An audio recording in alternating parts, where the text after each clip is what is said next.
Hi friends, so there's a new question type on the Duolingo English test and it's called interactive listening. On the test, it looks like this.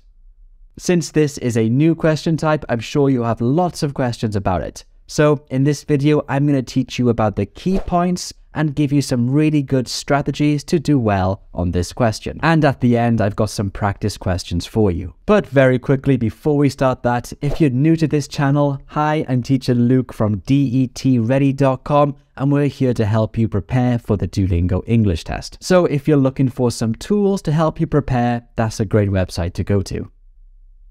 Let's jump right into this new listening question. First, I'll go over some key points to help you understand what it's all about. For this question type, you have to participate in an academic conversation. The key word here is participate. So as you go through this question type, you are one of the people in the conversation. I believe this makes this question very engaging and much more realistic than the other listening questions that are on like the IELTS or TOEFL, where you just listen as a passive listener. In this question type, you are active and you are participating in the conversation. And your job is to listen and select the correct answers. As you can see here, there will be 5 multiple choice options and you choose the correct answer. And in total, you'll answer between 5 and 6 questions. And you get 4 minutes to complete them. So basically on the exam, it looks like this. And as you go through the conversation, you're listening to a person and then answering multiple choice questions based on the conversation. And another key thing you need to know is that you can only listen once to each part of the conversation, because once you've moved on to the next part, the listening actually appears as text. So you only get to listen once, which does make this question kind of difficult. But the text appearing like this is a really good thing because you can refer back to the text, which can help you to answer the following questions. So there are some positives and negatives. Next up, the listening part of this question type contributes to your comprehension and conversation scores. And after the conversation, you have to write a short summary. After you've finished the listening questions, you can reread the conversation and then click next to go on to the summary, just like this. I will discuss this summary with some strategies in my next video. But for this one, we're going to focus just on the listening part of this question type. So as this question type is a bit complex, let's take a look at a process you can use to answer it effectively. And the first thing you want to do is to always take your time and read about the situation carefully. This is really important because it provides the first context of the conversation. And you'll use this context throughout to understand the listening and to choose the correct multiple choice answers. The very first thing you have to do is pick an option to begin the conversation. I think that most conversations will start like this, where you actually start the conversation by choosing the correct answer rather than listening first, just like in this example here. So you pick the best option to start the conversation, and then you listen to the other person. The other person could be a friend or a professor. Then you go through the whole conversation, listening and selecting the most appropriate responses. You'll have to do this between 5 and 6 times. And as you're going through, the listening file turns into text and you can see the correct answers. And this is very important because after you've completed the conversation, you don't want to click next right away. You want to go through and read the conversation again thoroughly. This is so important. Make sure you don't click next right away. Instead, you do read the whole conversation, because once you've clicked next, you go on to the summary and you can't go back. It's vital that you read the whole conversation. That's a basic process of this question type from start to finish. You do have 4 minutes to complete it, so take your time and use the whole 4 minutes. Even if you finish the listening questions early, go through and take your time and read the conversation. Okay, so that's the process. Now let's take a look at some strategies you can use to make sure you answer all of the questions correctly. I already mentioned this, but I will say it again. Make sure you read the situation carefully and understand the context. By understanding the context clearly, you'll be able to eliminate the wrong options as you go through the conversation. It'll make your life a lot easier. A good way to understand context is to identify keywords in the scenario. For example, let's look at this one here. You're a student in a journalism class.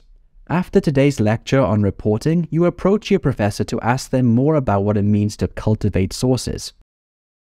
What would be some of the keywords here to help you understand this context? For me, the keywords are reporting and cultivating sources. You can use those keywords, reporting and cultivating sources, to help you to identify the correct answers throughout the conversation. They will likely come up, or synonyms of these words will likely appear throughout the conversation. The next strategy is to pay attention to the relationship between the speakers. Is it between a student, or a student and a professor? This is very important because the way you speak to your friend or your professor is very different. With a friend, it's going to be very casual, and with a professor, it will likely be quite formal. So for example, again, in this one here, you are talking to your professor. So if you are provided with very informal options in the multiple choice questions, you can eliminate them because you will not speak informally to your professor. My next tip is to identify distractors and eliminate them from your options. Distractors are incorrect options in the multiple choice that are designed to distract you. Distractors could include unrelated topics, exaggerated statements, or answers that seem plausible but don't fit the context of the conversation. As you go through the conversation, try to eliminate all the distractors first so you can just focus on the most relevant options. That will save you some time and make your life a lot easier. Tip 4 is to look out for synonyms. When it comes to listening questions on any test, the Duolingo, IELTS, or TOEFL, synonyms always play a very important role. It's not often that you'll hear the exact words repeated throughout the conversation. Instead, you'll listen to synonyms and they'll help you to choose the correct answer. A really good example of this is actually in the very first question of the example conversation we've been looking at here. So the scenario says, you're a student in a journalism class. And the very first option here, we have, "Hi Professor, I had a question about something you mentioned in today's lecture." Of course, class and lecture are synonymous. So Duolingo here did not use a repeated word. Instead, they used a synonym to test your understanding. This is very common in all types of listening tests, IELTS, TOEFL, and the DET. That was quite an easy example, but there is actually a more difficult example in this conversation. Let me show you. In the next example, we had the synonyms developing relationships and networking. That's a much more difficult example to notice, but it does show you how synonyms will be used throughout the listening questions. So you have to pay attention and watch out for synonyms. My next tip is to read the previous responses in the conversation. As I mentioned, the text does appear as the conversation is going through. So if you are stuck, I highly recommend that you read the previous responses because there might be some clues in the previous responses. So if you're not sure, make sure you go back into the conversation and read all the text, looking for some clues. And my last tip is quite an obvious one, but it is to make sure you answer all the questions and guess if you need to. Even if you're not sure, please take a guess because you could get lucky and choose the right answer. Even if you're wrong, the answers do appear so you can read them and get ready for your summary. Okay, so those were some strategies for you. Now let's do a practice question. I've prepared one practice question for you with the correct time limit, so give it a go and let me know if you found it easy or difficult below in the comments. I will also ask you to write a summary here, but I haven't taught you about that because I will teach you in my next video. And if you want to practice in a more interactive way, head over to detready.com because we've got over 300 questions ready for you to practice. You can go through them just like on the real exam, and you can check your answers immediately. We have 300 interactive listening questions and we're adding more each week, so that's at detready.com. But anyway, let's do a practice question now. Let me know if you found it easy or difficult below in the comments.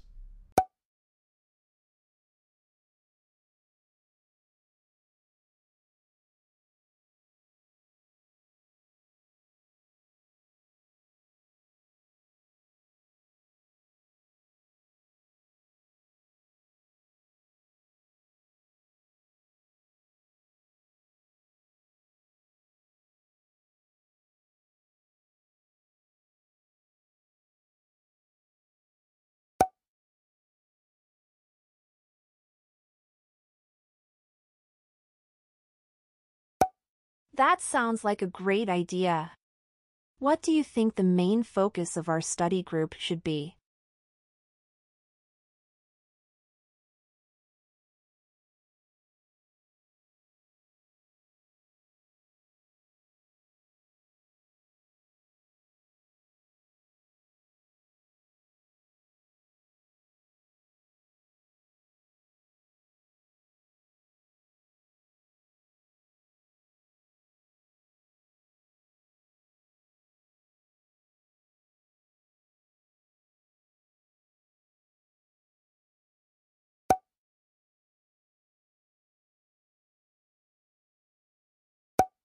Those are excellent aspects to focus on. We could also work on developing our arguments and incorporating evidence more effectively.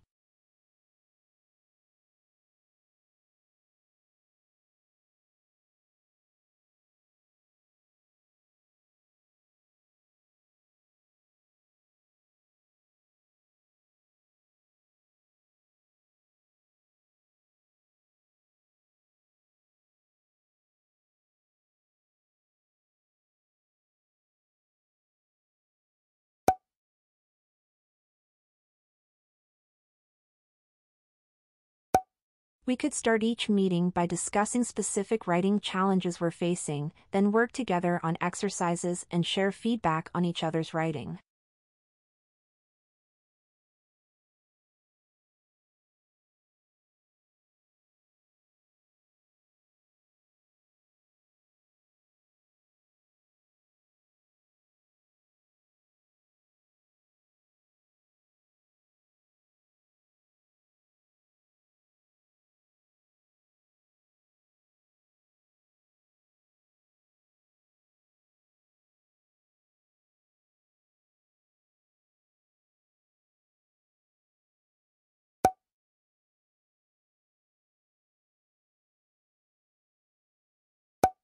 You're welcome. I'm looking forward to our study group meetings. Don't hesitate to reach out if you need any help with planning or preparation.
So how was that? Was that easy or difficult? Write below in the comments. And also, if you're watching this part of the video, put a heart emoji to let me know you've watched it all the way to the end. And now I recommend you watch this speaking video next because it will help you to describe a photo really, really well, which is hard. So I'll see you in this video and thanks for watching. Bye.